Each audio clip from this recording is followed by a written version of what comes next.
I don't want to spend any money on this car. And that JB WELD is looking awfully sweet.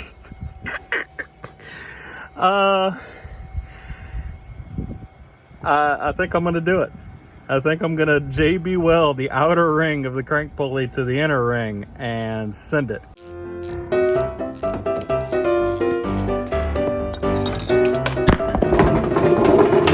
Dang it.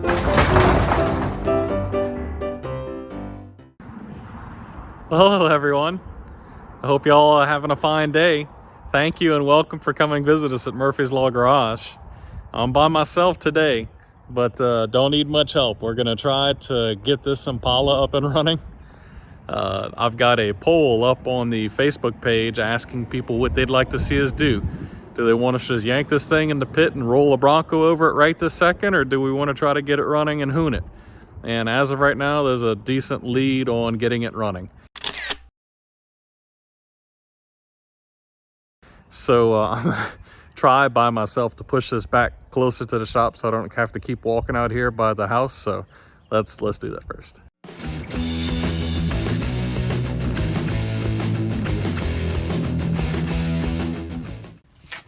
All right, so the next thing I'm gonna do is I'm gonna get this battery reconnected. We forgot to put it on a charger, so I've got my shop truck, the 24 valve, sitting right there. We're most probably going to give this thing a direct infusion off the 24 valve.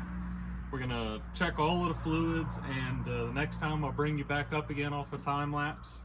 We'll turn the key and see if it even does anything, though the belt is currently missing off of it right now, which is not a great sign. In fact, while I'm thinking about it, let me reach up in here to the belt tensioner. Well, belt tensioner is tight, and that's a really common failure on these things. Huh.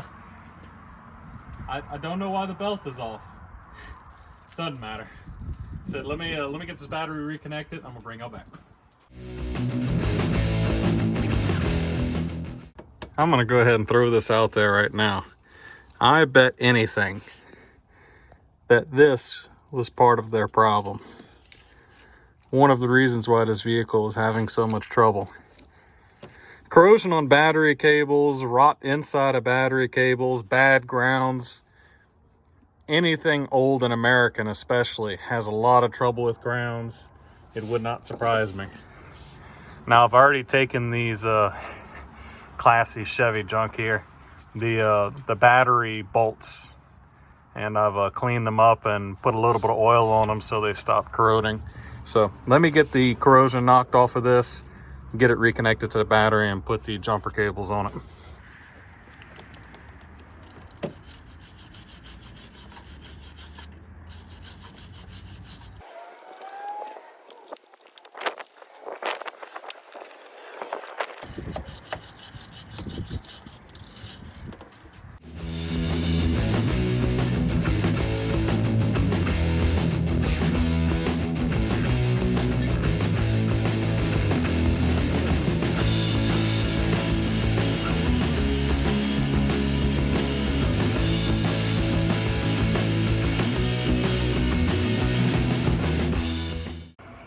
So here's the setup, because the charger is smarter than me.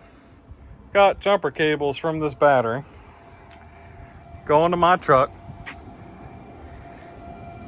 And then I've got the charger on my truck. And the whole reason why is because this charger must actually see voltage in the battery before it'll try to do anything. Well, that's a little much there, Hoss. It's lunch break. I'll be right back. Lunchtime with the family. Wifey, my daughter, my son. Look, puppy. Hey, Papa. Hey.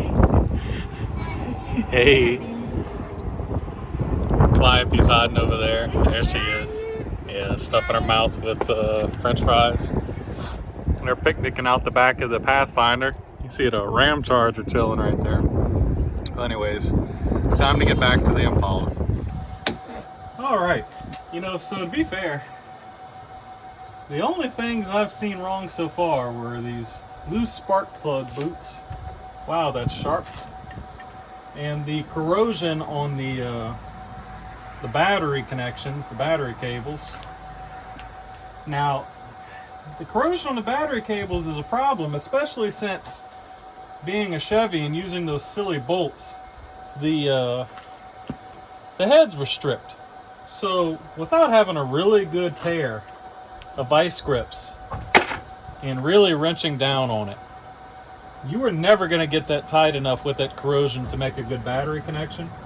And that battery is relatively new, so I feel like for sure one of the issues they were probably having with it was intermittent start, or it dying.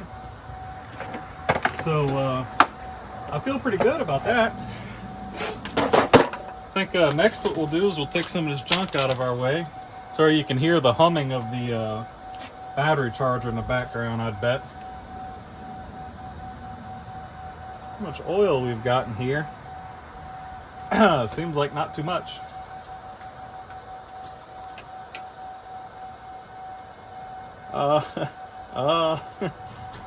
She's a little bit below the ad line.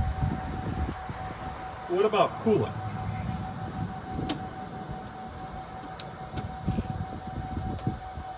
Yeah, that's a no too. Well, let me grab some oil, and I'm gonna find the highest quality 10-year-old junk we've got laying around, and toss some oil in this thing, put some water in it, and let's turn the key and see what it does.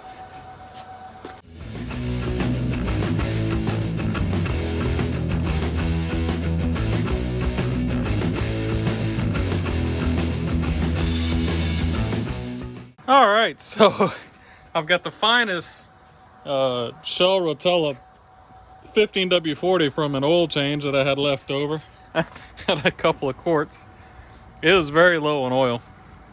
And I think it leaked most of it out. I don't think it was burning it. It's got drips over there. Probably needs the oil pan resealed. And the water level actually wasn't low. Basically, as soon as I started putting water in it, it started spitting it out. So anyways, let's see if the battery is healthy enough.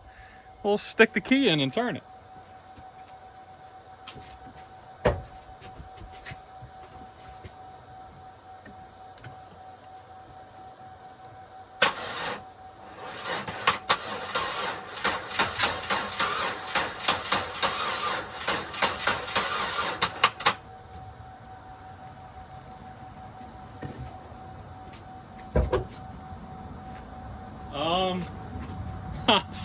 I'll take that as a no. Let me turn the charger up a little bit and make sure these battery connections are good.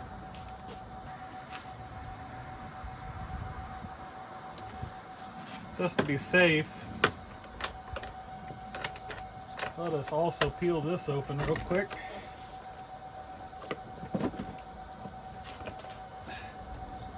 Make sure nothing's in the way. Looks good. Might have to squirt some brake clean at it. Let's try again.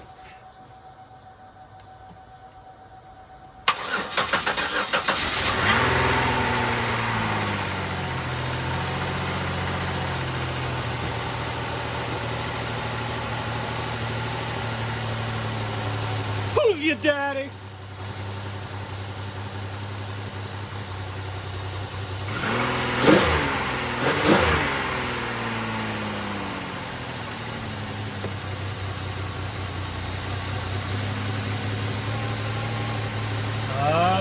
Suspicious smoke.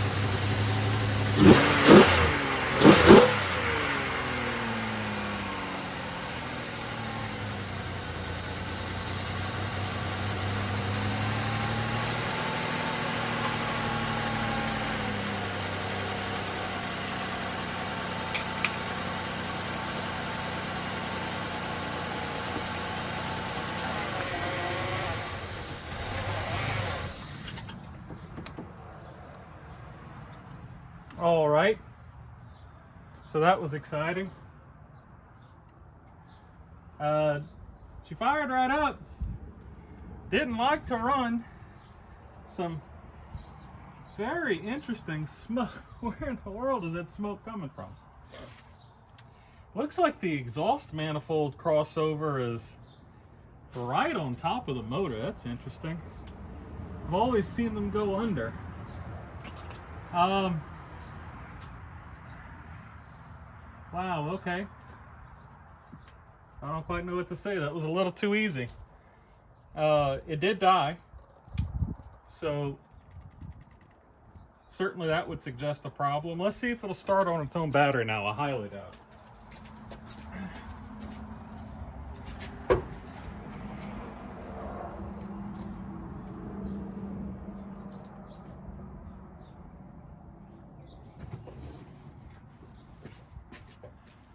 Not even the slightest chance in hell it's starting on its own battery. All right, geez. Well, what next? Let me grab the belt that's in the car and size it up over there so we can get coolant circulating in the system. I'd like to try to get it up to operating temperature. You saw at the end there, the idle came too low and it stumbled and it died, which probably means if we pull the valve body off right here, we could possibly just get away with cleaning the valve body and the idle air valve.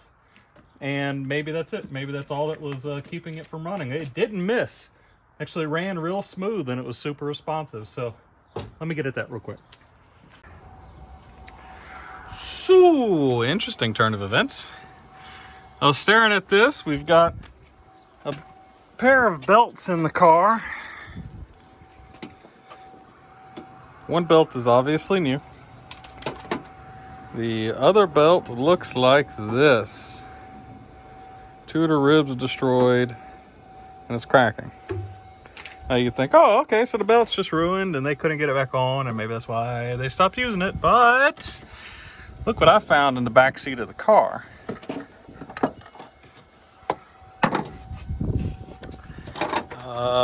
Yep. Look what I found right next to it in the back seat of the car. Yep. So, would it be too forward of me to go ahead and finish the ghetto rig they tried to start? I don't want to spend any money on this car. And that JB WELD is looking awfully sweet.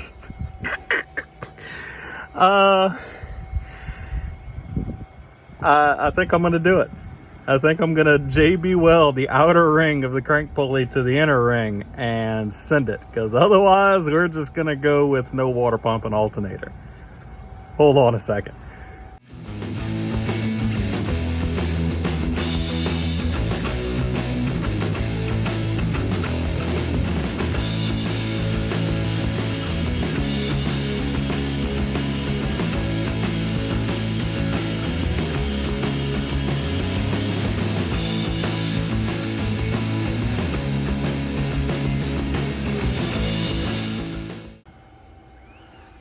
All right, so after much anger and frustration,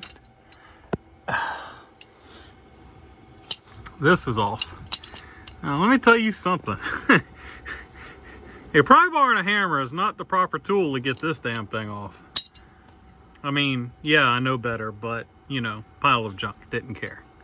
So I saved y'all the trouble of watching me fight with this. I'm gonna get this puller off of here, and we'll go sit on the workbench, maybe take a trip to the bench grinder, get all of this cleaned up, and see if we can't get a press / JB weld combination set up here real quick. All right, everyone. Here's the actual crank pulley, the bit that goes on the crank. And here's the outer ring that effed off from it. Let me hit that up real quick and see what we can do about it.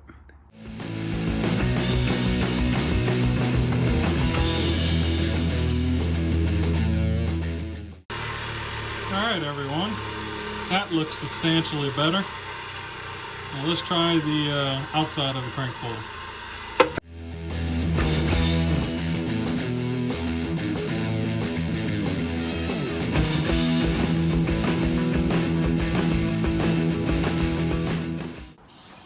Alright everyone, well, I've got these two all cleaned up. Well, on the wire wheel anyways, we're gonna try to knock any loose grease off of them.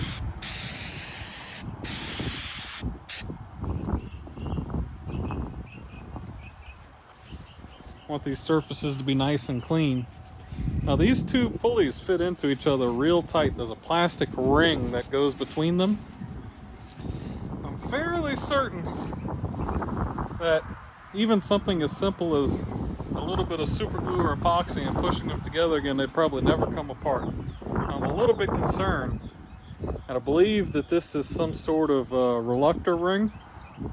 And if it is, well, I've hurt her. So I'm gonna try to tap this back straight again. And what I mean reluctor ring, for those of you who don't know, there's a sensor on your crank that reads the revolution of the crank.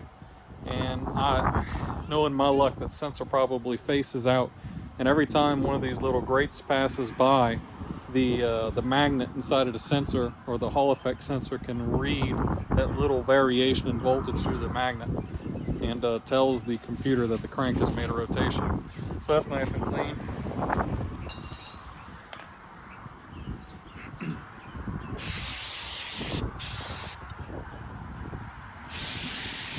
Now that all that rust is out of there, this almost looks like a new part.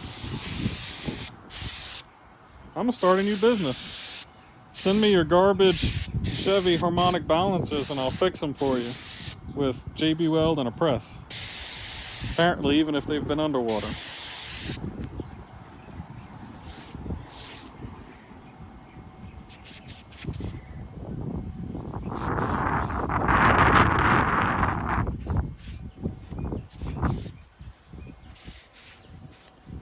Yeah, I really think we should be able to get these two to stick together. Let me set something up in the press over there, get y'all aimed at me. I'm gonna mix up some JB Weld, coat it with JB Weld as if I'm using it for lubrication, and then use the press to push them together.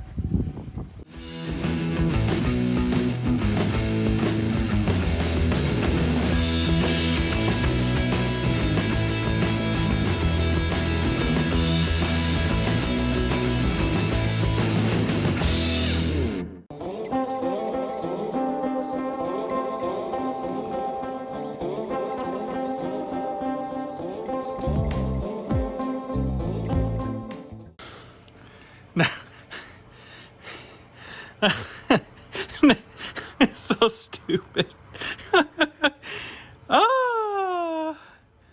So it's in there. You can see that JB Weld actually pushed out at the front. And if you see in the back here, look at all of the JB Weld that's scratched up through the inside. Let me do the right thing here and spread this stuff out. That is hilarious. I mean, JB welding your crank pulley together. What's the worst that could happen, eh? It doesn't work and I need to find one on the internet for a few bucks if I want this thing to run with a water pump. Be honest with you, I probably wouldn't even do that. We would just let it cool down between hoonings.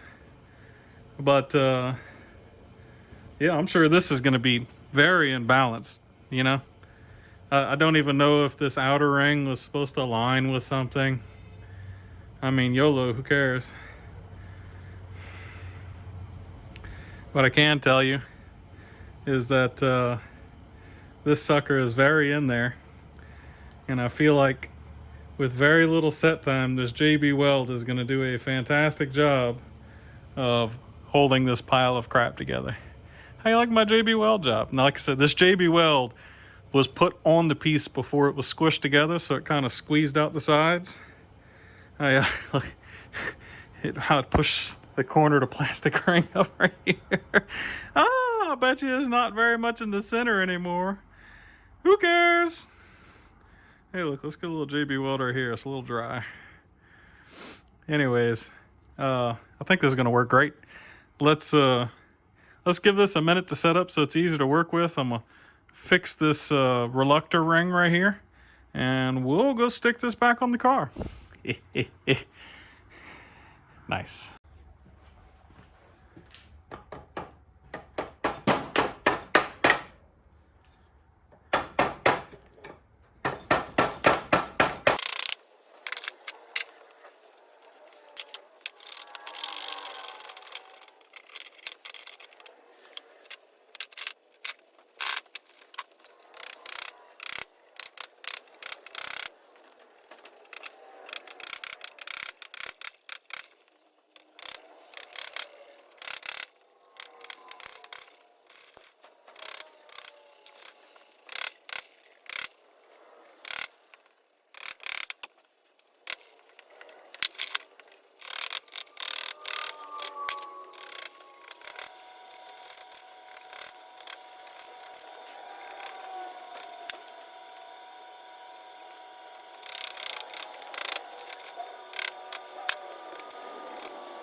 You almost can't tell. I completely dickered it.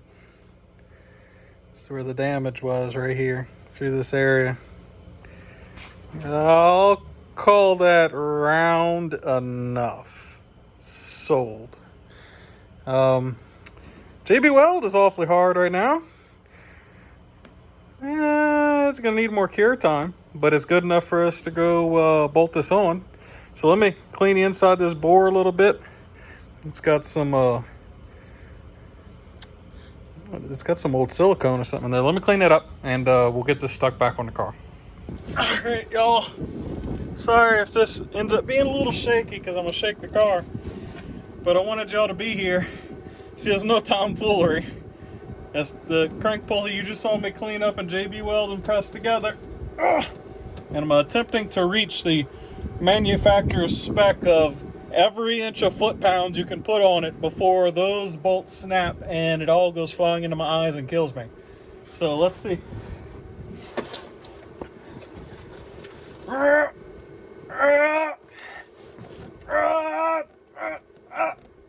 Click! Y'all heard it, right? Now if we can just get all of this out, it's not permanently seized together, and maybe get a belt put on, I can tell y'all if JB Weld is a good way to hold a crank pulley together.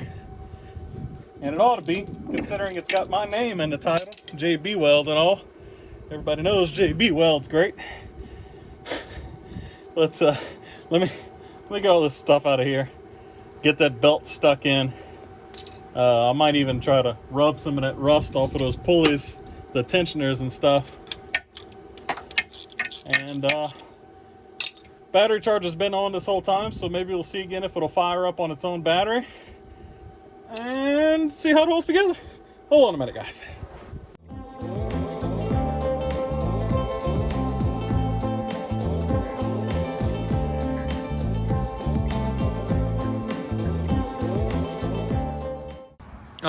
Well, I've got the new belt on. Nothing broke. I've got the battery charger off the battery. It looks like it's got some voltage in it. Let's turn the key and see if it'll start this time.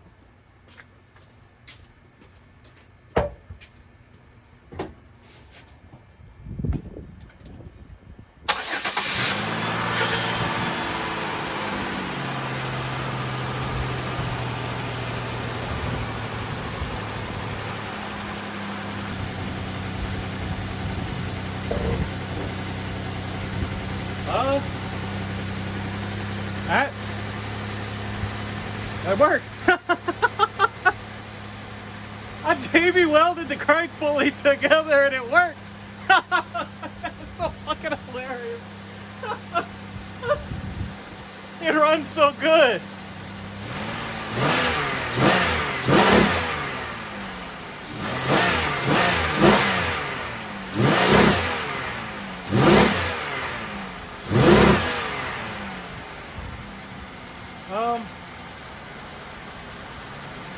Rev it hard and it kind of no bueno. I've got a feeling that that's probably a clogged catalytic converter or something like that.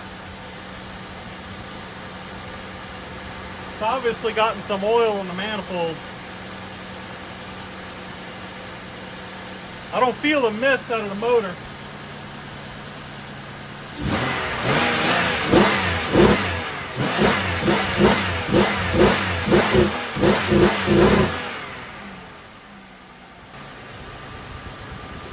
Wow, that's this is really cheap to have something that could be fixed this easily. I don't know how long a JB welded crank pulley would last, but as tight as it went back together, I feel like long enough. Like something cheap like this, like there's almost no excuse if you have some mechanical knowledge to just buy a beater and fix it, because I'm sure this could get someone back and forth to work for a long time.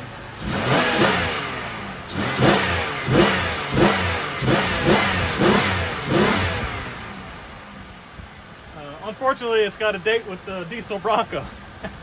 Let's let me bring the camera around. Look, I don't want you guys saying that this is fake, that I put a new crank pulley on it. Look at the wobble of the crank pulley. Just look at it. Like you can't make that up. It's obviously a pile of crap that was on there already. But it's just sitting there, doing its job. Being that the battery hadn't died yet, I'm imagining we're charging. So I'm gonna check all that, make sure we're charging. I'm gonna let it idle for a while. I need to put the coolant reservoir back on, get that all plumbed in, check the oil level again. And then when you come back, I'm gonna see if it'll drive around. We still don't know if the transmission's okay. Y'all hold on. Ooh, I'm just sitting here putting this tire back on. And I think it's probably a good thing the diesel Bronco doesn't care about whether or not it's got good engine bounce. Crushing it is crushing it, eh?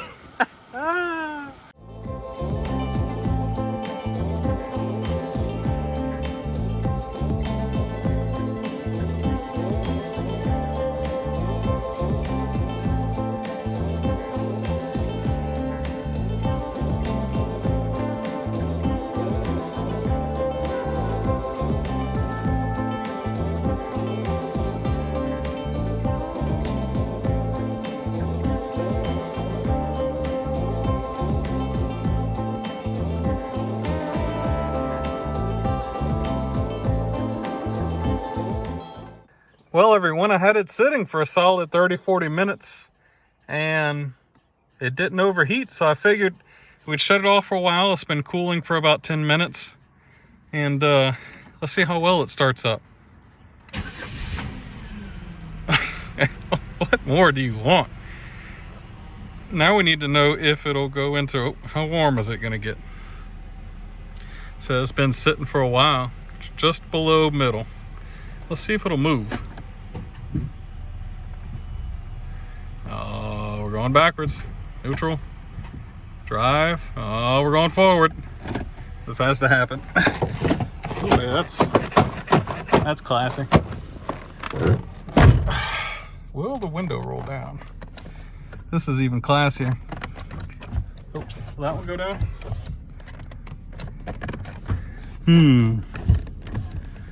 I'm not sure what this actuated on in here. It feels, yeah, it's actuating, but it's not moving. Let's put this one down. That one goes down. How about this one? Oh, that is also the one that I've got pinned open, so that was stupid. Oh well. Let's nice and clunky. Something to do with that engine trying to fall out of there. Let's go for a little drive. What the hell?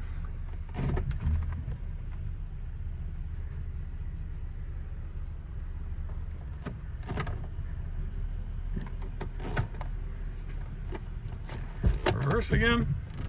Get hard stop. Oh.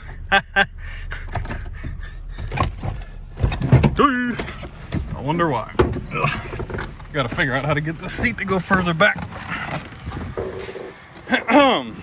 You know, check your surroundings and things, kids. Don't be like me.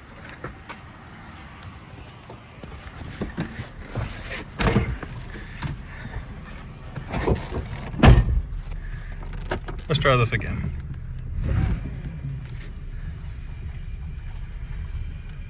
I feel like it's gonna blow up any second. Like, it is just not natural to do something as stupid as put JB Weld on a crank pulley. But it happened. I think it's gonna need some power steering fluid there, Beb.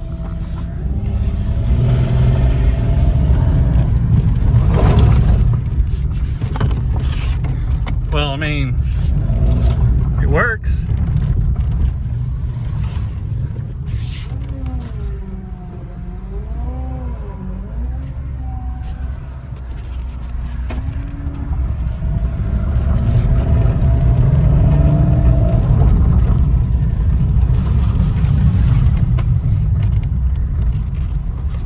That's pretty comical.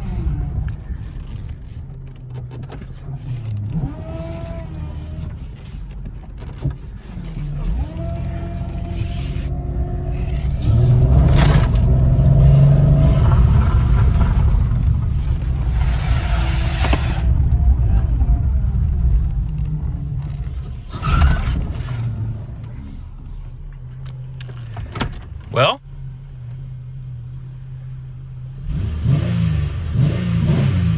it works. Crank pulley ain't falling off. The temperature is a little high, but it's wiggling back and forth like that might, yep, look, see, it just came back down again like the thermostat's working. We'll let this idle for a while longer and make sure that it can get all its air bubbles out. I'm gonna check the power steering fluid, and then I'm gonna get you all set up on a tripod and drive it up and down the driveway a little bit. Hold on.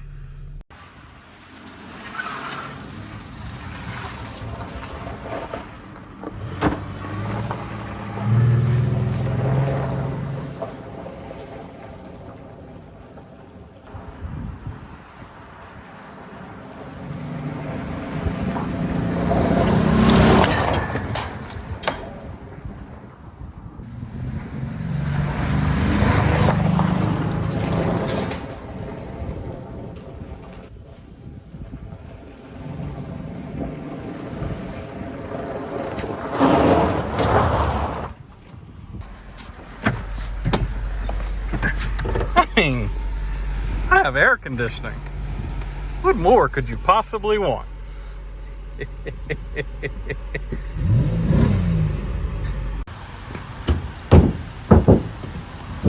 Well, all right, everyone. What more could you possibly want? Less than $250. Everything I needed to fix it was in the car. Albeit extremely ghetto. But would you look at it? I've had this thing running for like an hour now. Not a lick of overheating. Purrs like a kitten. Don't get me wrong, no one wants this thing. It's a pile of crap. Everything is slap worn out of it. It's leaking oil everywhere. Whatever. The Bronco is not going to care that it's leaking oil and that it's dirty whenever we roll that sucker right over this thing and crush it. So y'all stick around. Thank you very much for being here with me. Y'all can check us out on Facebook, Murphy's Law Garage, YouTube, and TikTok, Instagram, Twitter, all of those fun places, Murphy's Law Garage. So y'all like, subscribe. I'm not telling y'all what to do what y'all want to do, but help us out and stick around for the next episode, because when you see this thing next, when it's not soaking wet in the pit, we're going to be jumping this thing in and out, doing donuts, breaking crap, and then driving the 7.3 diesel Bronco right over the top of it. Y'all stick around for the next one, guys.